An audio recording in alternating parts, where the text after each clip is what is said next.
You're listening to Underground USA.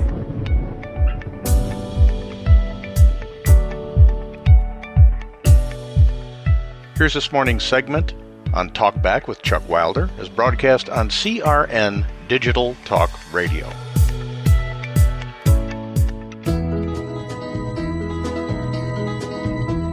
Everybody's talking at me.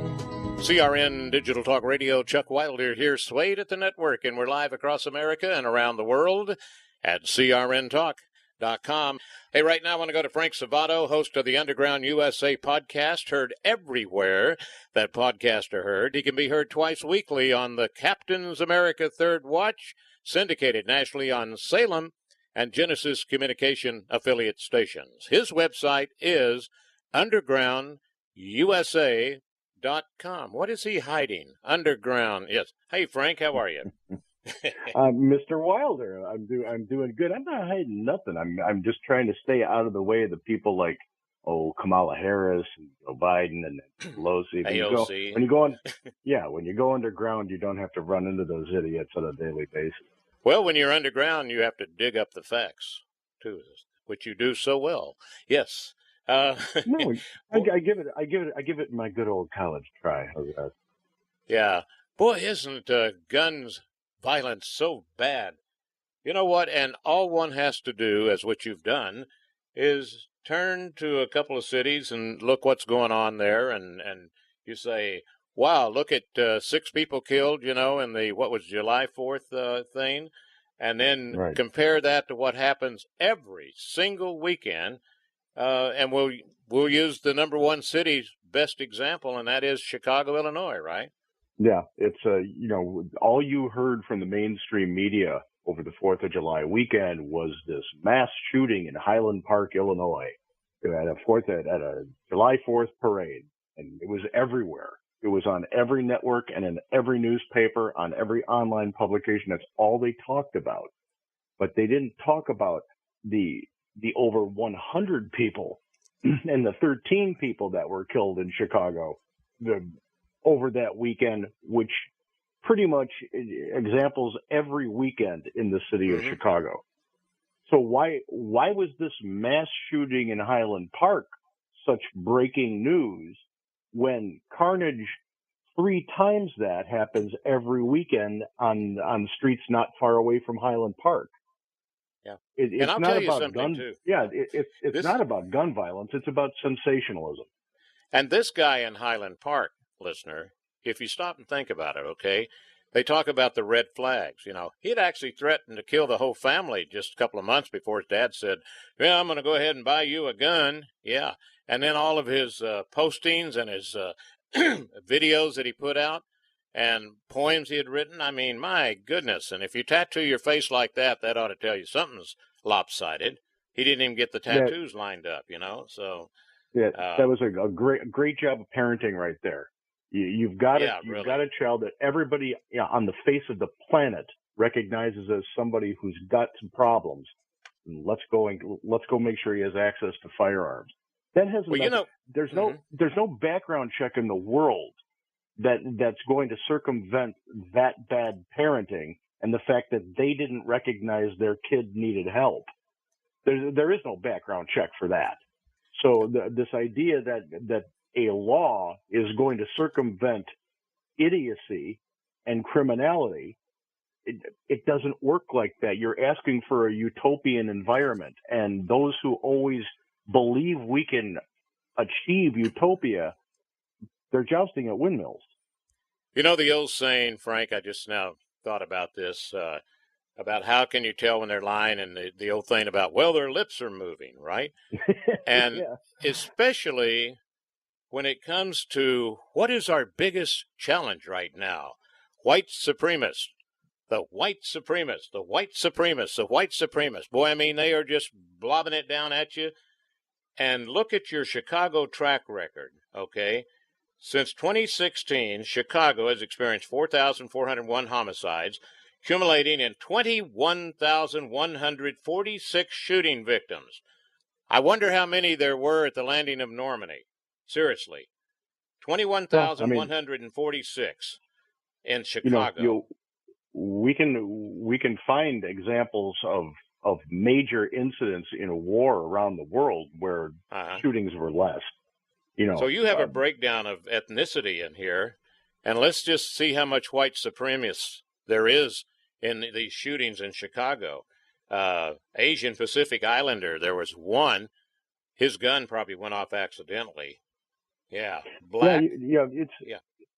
It's overwhelmingly black, and this is where the Black Lives Matter stuff and the defund the police stuff, and they're always targeting black people. That argument is so incredibly hollow that it just doesn't stand up under the lightest scrutiny. 247 of the 317 homicides to date this year involved black people. And how many white? The white supremacists. How many of those? 18. 18. And those are, and I'm not labeling them white supremacists. The white supremacist aspect of this article was that the fact that they're saying the domestic terrorists in the United States are the biggest threat are white supremacists. Right. The biggest threat, at least in our urban areas, are the gangs. Yep. Are the criminal gangs.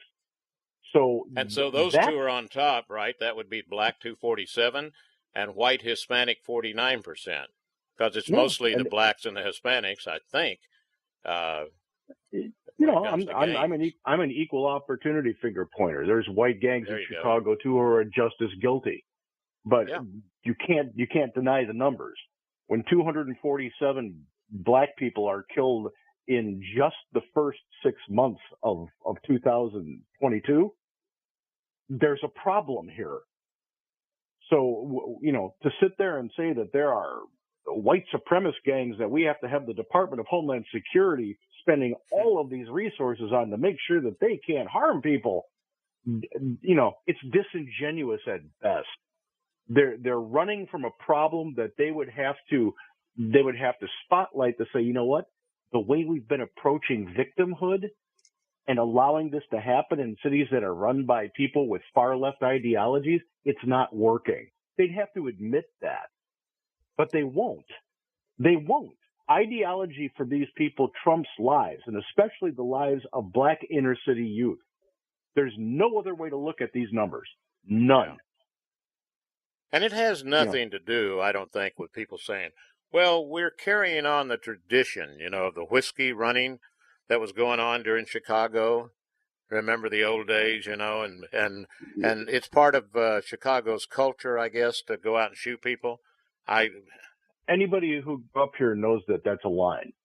Mm-hmm. When the mob ran the city, yes, it was a criminal organization, but crime in their neighborhoods was kind of down because nobody wanted to cross somebody who was actually connected. So you didn't do this.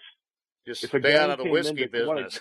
If a gang came into Capone's territory and tried to take over, bad things happened. So this is not that. There is no culture of we just walk down the street and shoot. When I was in my 20s and 30s, you could go downtown to Chicago and come out of anywhere at 2:00 in the morning down in the Mag Mile and walk safely to your car without being accosted. That's because there was law enforcement by the Chicago Police Department then. At first, I thought you were going to tell me you were carrying a machine gun, but I got it now. You didn't need to. You didn't need to. The policies of the far left that have had control of Chicago ever since the Daily Machine has gone by the wayside and into the books of history have allowed this to come to pass because everybody has to be a victim. No one should be held responsible for their own actions. It's the evil inanimate object that is the gun that's to blame. It's not the gangbanger who dropped out of 6th grade to hustle dope who's pulling the trigger that's to blame. It's always society. It's never the individual. That has led us to failed cities in Chicago, in Detroit. I'm going to say New York, and in various parts of Los Angeles. This is a failure of government to provide the essential thing that government's supposed to provide, and that's safety of property and safety of person. That's job one, and they're failing. And the number one thing I'm assuming is the gun problem. Okay, But then you have the drag street racers. Boy, and I'm telling you, it's really getting out of hand. And you talk about in this report about this Sirio and Irving Park. Is that right? Sirio, I Cicero, think it is. Cicero and Irving Park Road. It is a popular intersection for drag racers every weekend. It's not just this clandestine group that pops up. It's almost like they have a standing reservation. And we have one person who's running against Lori Lightfoot, who I like to affectionately call Blowfish, because that's what she looks like. And I don't care if people say, well, you're taking a pot shot of the way she looks. I don't care. She's a horrible human being, and that's that. Yeah. We have one person running against her in the name of Paul Vallis, who posted Twitter videos of exactly what was going on. You had drag racing gangbanger members throwing M80s with nails wrapped around these explosives into squad cars with police officers in them. Yeah.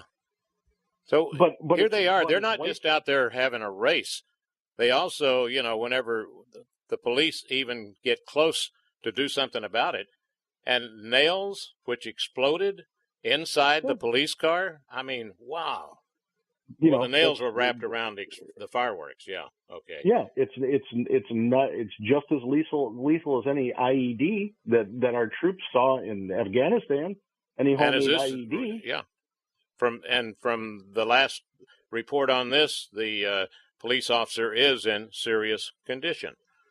No, it's when you have shrapnel coming off an explosion, that's a homemade grenade. But it's white supremacists that are the problem. DHS sees the white supremacist groups that don't gather every weekend to throw IEDs at police officers as the main problem. And I guess this is also a George Soros connection here. Cook County, the attorney will likely not prosecute. Pardon? And remember, Kim Fox is the one that let Jesse Smollett off with the fake hate crime. Yeah, but I think she got the directions from Mrs. Obama called up. I don't think it. I know it because they were reporting it for a while. How Michelle called and said, here's how we want you to handle this. And wow. But they're Chicago. We can't have you going after him because of his race. Evidently, the Obamas believe that if you're black, crime isn't so bad. But if you're a white person that flies a "Don't Tread on Me" flag, you are a white supremacist terrorist of a domestic nature. And if you don't believe it, listener, check out the statistics. You'll see. Just check it out. It's the leftist policies, stupid. Yes. We're going to continue here in a moment, but as you can see, as Frank says, the criminal bloodletting on the streets of Chicago is a result of political and government culture that has allowed it to mesticize. And Black Lives Matter propaganda and all the other stuff, that's like throwing gasoline on the flames, I guess. More coming up from Frank Savato and the website undergroundusa.com. That's undergroundusa.com.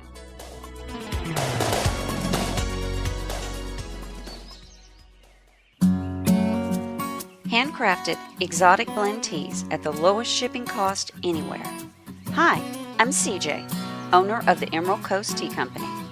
We ship our premium gourmet blends with Sendle, offering you the lowest shipping prices anywhere, while also being carbon neutral. Excellent tea at the right price. Check us out at www.emeraldcoastteacompany.com. Honey, this ain't your mama's tea.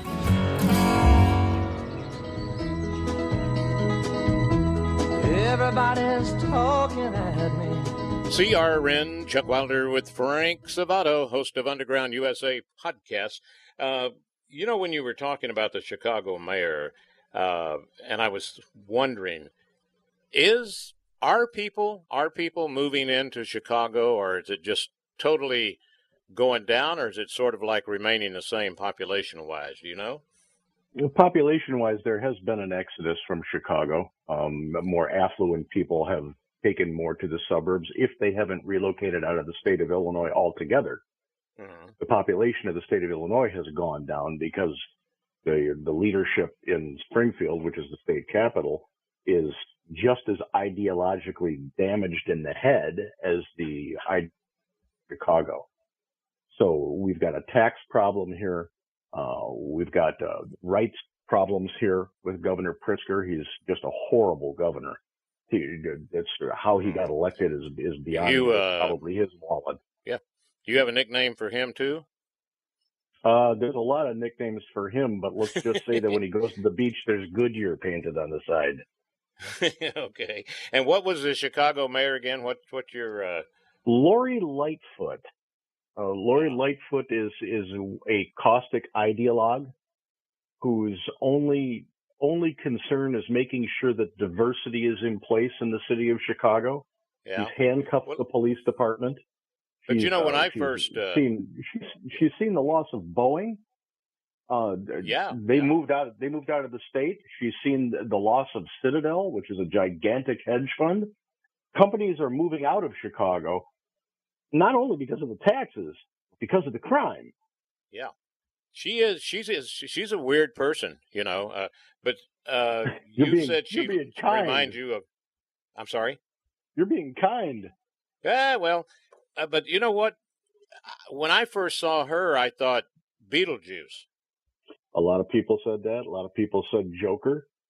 She has to put it even more kindly than you did, she has a very exotic appearance. And one that many would find to be just a tad bit on the disturbing side. Yeah, and and she's you have one that I kind of don't want to talk exactly about what she said, but basically she was bragging that she had bigger manhood than most people in the city, and she's a lady. All right. Yeah. She was talking to the union leaders. Yeah. She was talking to the union leaders and about what they wanted to do, and they weren't going her way. And she got into a profanity-laced tirade with them, and punctuated by saying, and I'll edit this a little bit, "I have the biggest appendage in the city." Yes. Wow. These are, the only thing that she could do that's even less tasteful is to stand on her head in a bikini and twerk, like the representative did out in Massachusetts. Did you know that? I guess it first I saw it on Tucker Carlson, and now Gutfield, on his nighttime comedy thing that he does. He uses that for so many examples now. Man, I mean, has it come to that where politics is a joke, and yes, the people running for it, even realize it's a joke and they take advantage of it? I guess I don't know. Is that what you do? You vote for the biggest loser? It is all about it's Hunger Games. It's Caesar's show on the Hunger Games. What can you say that's sensationalistic so people will vote? What antic do you do? What stunt do you pull? P.T. Barnum has got to be saying, hey man, I should be getting royalties on this stuff, because there is a sucker born every minute, and we saw a whole boatload of them vote for Biden and Harris. They didn't vet these people, otherwise they would have known that Biden was as corrupt as a politician can come, and Kamala Harris has no business in politics at all. She's an imbecile. Yeah. And, boy, when it comes to her sex life, that should have disqualified her. I mean, 20 years ago, 20 years ago, she wouldn't even, her name wouldn't be allowed on the list. Hey, we are coming up on our bottom of the hour break here, and I'm thinking, what was the guy's name that handled Elvis? Was it Colonel Parker? Was that his? Trying to think. I don't even think he would take some of these people now that are, acting weird. Anyway, hey, Frank Savato is going to return, and when we come back, we're going to get kind of serious here. And just over Independence Day weekend alone, some of the tragedy that went on, Frank Savato's got a list.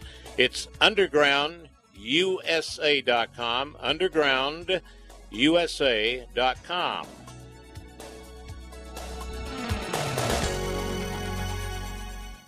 The woman I have searched for all my life, and that's a really long time when you get to be my age, was addicted to vaping. It was like an appendage in her hand. When she'd get deeply into something or her anxiety level would grow, it was as if she was walking around in a London fog.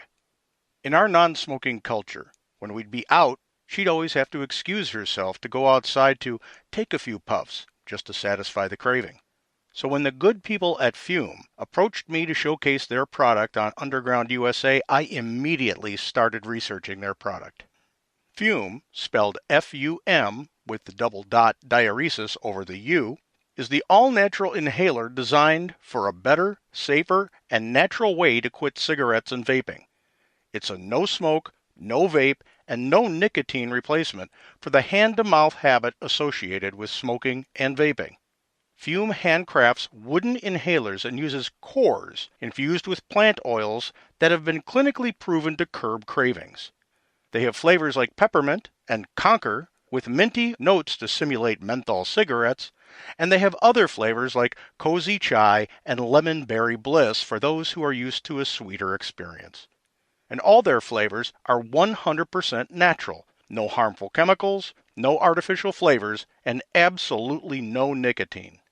Whether you're a smoker, an ex-smoker who still struggles with the cravings, or a vapor like the love of my life, Fume is the perfect break-the-habit tool for you. Face it, the only thing you really have to lose is the habit and the cost of that habit, which is both a financial cost and a matter of health. Come on, you know it. So head on over to breathefume.com/UUSA and use the promo code UUSA. That's the letters UUSA to save 10% off your entire order. That's 10% off your entire order, an order that could lead you or the one you love to better health and a little bit more wealth. Go to breathefum.com/UUSA and use code UUSA. It's better to offer a smoker or a vapor a path to a solution rather than a constant complaint. And if you're like me, if you care enough to be concerned, Fume could help you have more years for the one you've searched for all your life. Go to breathefume, breathefum.com/UUSA and use the UUSA code today. Gain some days with the one you love. Everybody's talking at me. CRN, Chuck Wilder here, and my guest, Frank Savato, host of the Underground USA podcast, and also he can be heard twice weekly on the Captain's America Third Watch, syndicated by Salem Genesis Communication. You know, it's interesting that you have cities, you know, that are in pretty good locations, you know, and like Chicago, you know, up by the Great Lakes, and not too bad, it's a big city and all this, and then it goes crazy. But just over Independence Day alone, listener, Frank has a partial thing here because, you know, things have happened since then, but in different areas, you know, not just Chicago. You want to talk about some of those? Yeah, sure. From New York to Los Angeles, Boston to Philadelphia, Houston to Baltimore. It was a very bloody weekend. Mm-hmm. Indianapolis, and yeah, was on the top of your list here. Yeah, I'll give it. You know, I'll just go right down the list. 11 people were shot in 10 incidents in Indianapolis. Right. Separate shootings in Baltimore left 2 dead and 9 others wounded. A 5-year-old was killed in a drive-by shooting that also left an 8-year-old injured in Houston. St. Louis police reported at least 16 people were shot, including 5 killed, and there were 24 shot in New York City, a 60% increase over last year. Wow. So violent crime is not going down.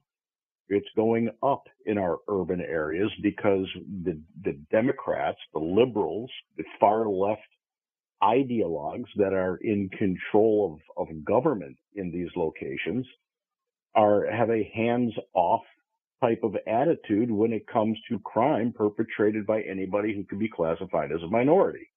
They just don't want to prosecute. You know, and when they do prosecute, most of these things go down into a plea deal, which decreases time or even puts them on home monitoring, which is not something that you should be eligible for if you've executed a violent crime. Yeah, but it shows you, Frank, how money can buy politicians, because there are so many of these George Soros sponsored attorney generals, and and we've got the one in Los Angeles, for example, right? Mm-hmm. And they're all over the place, and it's amazing that it works, that the system works that way, where if you've got enough money, you can change the whole course of crime and how crime is handled. You have here that last year the FBI said that homicides in the United States in 2020 increased nearly 30% over the previous year. Now, that must be Trump's fault. Well, this is, I mean, you were talking about big money when it comes to how it can buy influence and shape the narrative. Mm-hmm. When the media is just completely in bed for sensationalism and ideology, absolutely it can. There's a certain faction on the left side of the aisle, voters on the left side of the aisle, that buy into this white supremacist is the biggest threat to the country narrative. They believe it because they consume news and they don't have a questioning eye. They don't say, that doesn't sound right. You had 47 people shot in Chicago last week. Most of them were black. How's that a white supremacist thing? Mm-hmm. They don't ask any questions. They don't question what's being put to them with sensationalist headlines. They read the headlines. They seldom read the article. They'll click like because they see a picture or read a headline, and then they believe they know what the story is about. That's the culture that we've come to. It's a Twitter culture where if you can't understand it in 147 characters, then you just gloss over it because you don't have the patience and intellectual capacity to actually consume a longer article with facts in it.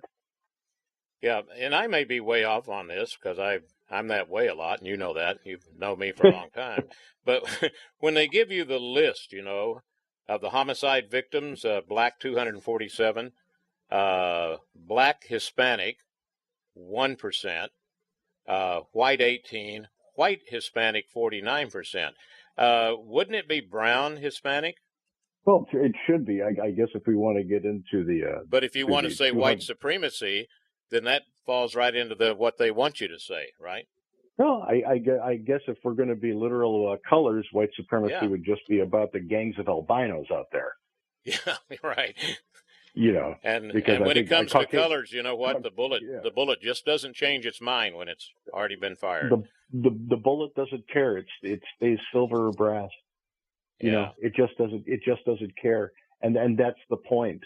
We've cultivated a society that such a lowered value of life from beginning to end, a decreased value of life, that these kids who are in the inner city, who just see this way of life, and it's a way to get fast money and to have some kind of stature and to be socially accepted in a society that's based on crime and death. We've cultivated this because we're not taking an active role in helping parents. Actually, when you create generations of people who believe they're victims and are quite all right with living on the government dole, rather than empowering them to become creators, producers, people who advance themselves and start to produce and benefit society, when you don't, this is what you get. These are the long-term repercussions of Johnson's Great Society. And if you want to listen to someone talk about it incredibly well, read any book on this subject by Thomas Sowell. I believe one is debunks fallacies about inner cities and race and government handouts. It's completely opposite of what you believe. It helps nobody. It debilitates everybody. So the numbers aren't what they seem. The effects of the Great Society aren't working. They're deteriorating everything. They're making people more dependent on government, and they're making people say, why should I try when I get free money? That's socialism. And it doesn't work. Everywhere it's been tried in the world, it has failed, including Sweden, tries to always hold up as an example. The Swedes got away from this a long time ago, and they keep saying, "Why do you keep naming us? We're not socialists. We have some socialist programs, but we're not a socialist government. So stop saying that." So socialism has failed every single time it has been tried around the world throughout the history of man. Yet we continue to keep trying to do that here in the United States, especially in our urban areas. You know what? And I keep saying, you've got the perfect commercial. All right. If you want to know about socialism, just check out Venezuela. I mean, what a country that was. They had all the minerals. They have oil. Everything. And I've heard things, and I don't know how close I am on it, but at the Dominican voting machine, what was it called? Dominion. Yeah. Dominion voting machine. Yes.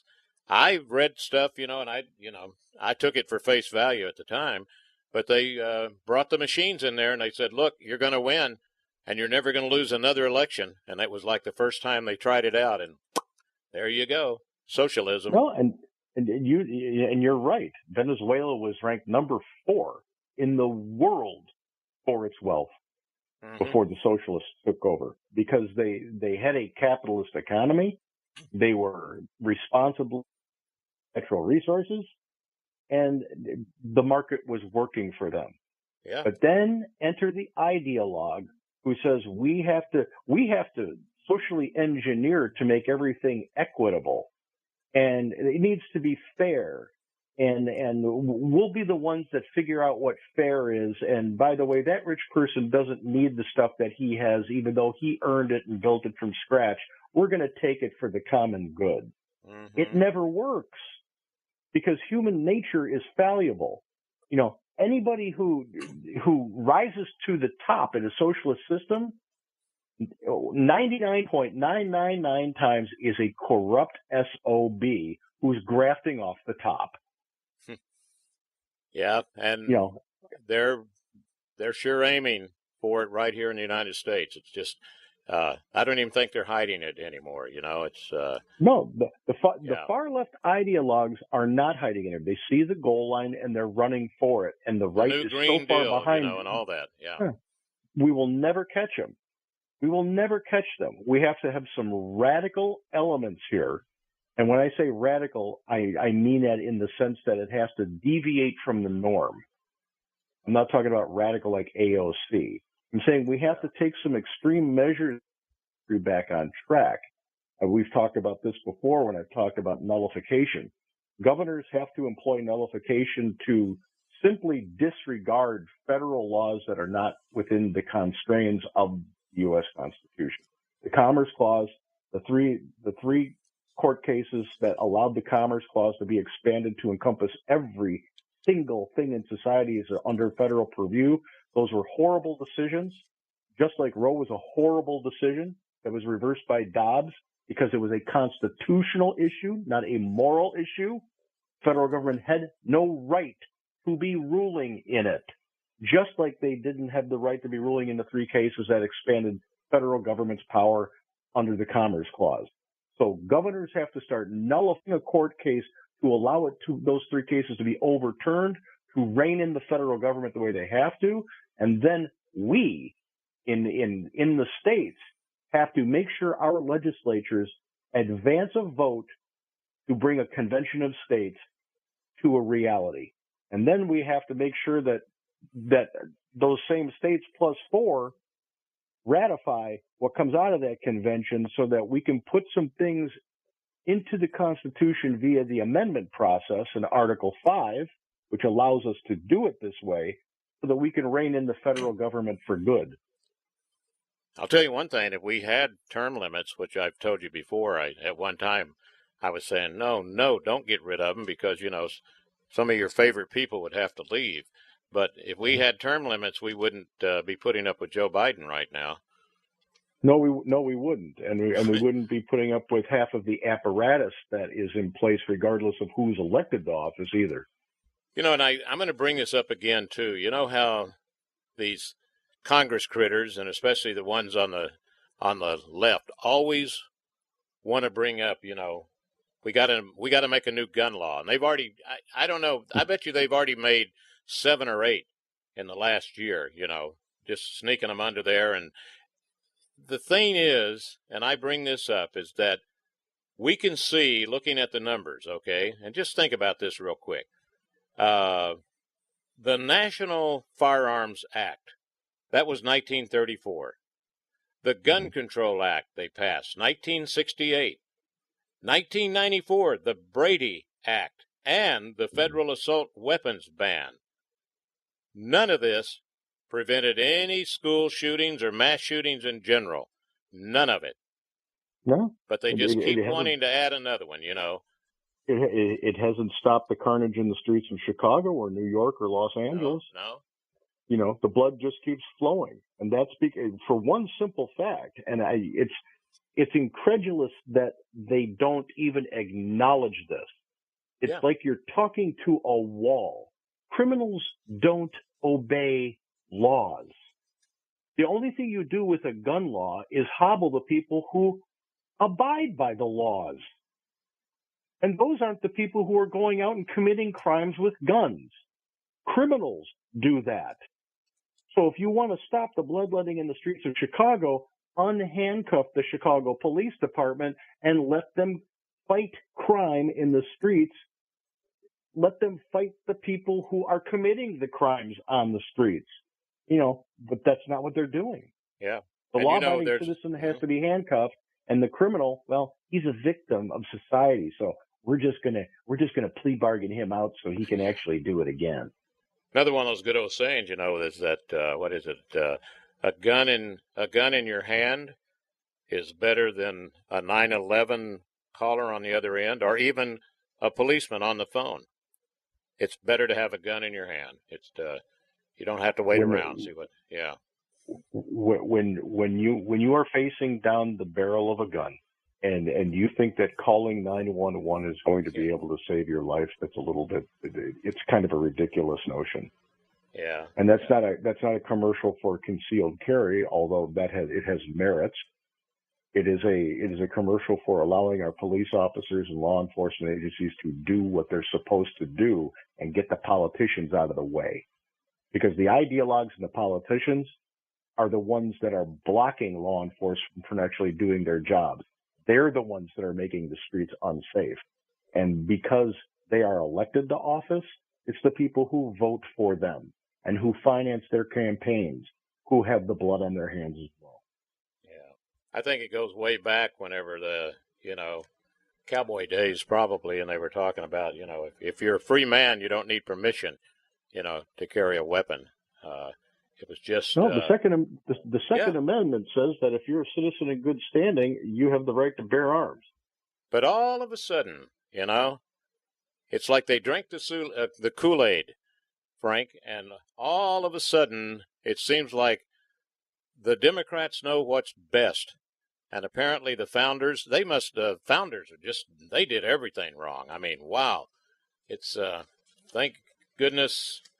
No, I'm not even going to go there. Okay. Sometimes you have to watch it, Chuck. I know it. Hey, we're going to be back. We're going to wrap things up in just a moment with Frank Savato. And remember, it's undergroundusa.com. What? Underground, UNDERGROUND, USA.com.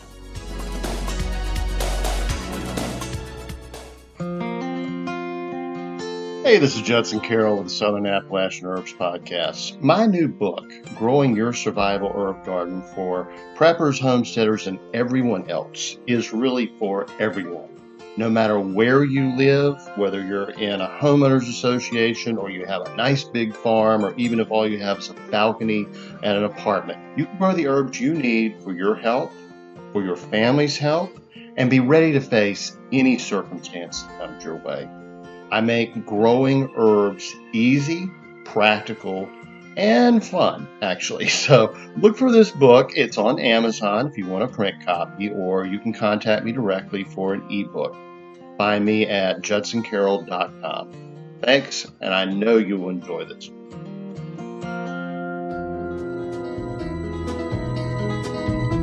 Everybody's talking at me. Chuck Wilder's CRN with my guest Frank Savato, host of the Underground USA podcast. We were talking about all the cities, Frank, and states and things like that, and gun control. Miami doesn't seem to have a big problem right now, right? It's like so many other states do. No, I think the people of Miami are happy that it's not like it was in the 80s. Yeah. You know, when the big drug wars were happening. The streets of Miami dramatically from that period of time. So when you juxtapose it to, it's a lot safer than it used to be. But Miami's a big city. It's got crime just like any other big city. Yeah, it's the boat landings. You know, I guess was probably the biggest time they had the problems there. The Cuban landings, or whatever they were called. No, you had the wave of Cubans. You had the wave of Haitians. They came over, and this was all happening at the same time that the drug trade Miami was a hub for the cocaine trade coming out of South America and Colombia. So there was a lot of death that happened in the streets of Miami, and, you know, popular Hollywood culture made a profitable show out of it called Miami Vice that everybody thought was such a great show to watch. Yeah, I didn't see that go. When you're seeing bodies laying in the streets for real, there is no Crockett and Tubbs. There are no Saks Fifth Avenue clothes and Ferraris. It's just death. You know what I'm going to ask you.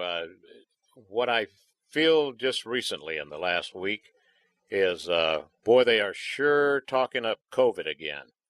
You know, it sounds like they're getting ready to lock us up again. They're trying. They're trying. I don't think the people are going to be as tolerant of it as they were last time. I think there'll be a lot more defiance. I think governors will take an opportunity to use nullification to say no. We're seeing Abbott do that on immigration in Texas, which was a very welcome response when he said, we're just going to start turning people back at the border the way the federal government's supposed to, because they're not doing their job under our compact, under our Article 4. So nullification is coming. The governors just have to use it. And once they say no, it all comes down to money. And if the federal government wants to try to withhold money from the states should figure out a way to withhold federal tax dollars and keep what belongs in their states to their states. There's a way to play this game to neuter the federal government, and it has to be through legal and through finance. Governors, you can do this. Get together with your staffs, figure out exactly what you need to do to safeguard the people of your state, and say, you guys aren't doing your job, therefore I have to. Yeah. And take back the purview. We're 50 separate states with 50 separate constitutions. The federal constitution is a compact between those states and a federal government that they created and said, these are your duties. The federal government isn't doing their duties anymore. So the states have to take that purview back. Well, always a pleasure to have the one and only Frank Salvato, host of Underground USA podcast, and also the Captain's America Third Watch, which you can hear twice weekly. And I certainly appreciate it, Frank, and look forward to our next visit, sir. We will chat soon, Mr. Wilder. I look forward to it. Mr. Wilder, see? Look at all that respect I get, yes. All right. Hey, thank you, Swade. Thank you for listening, and God bless the United States of America.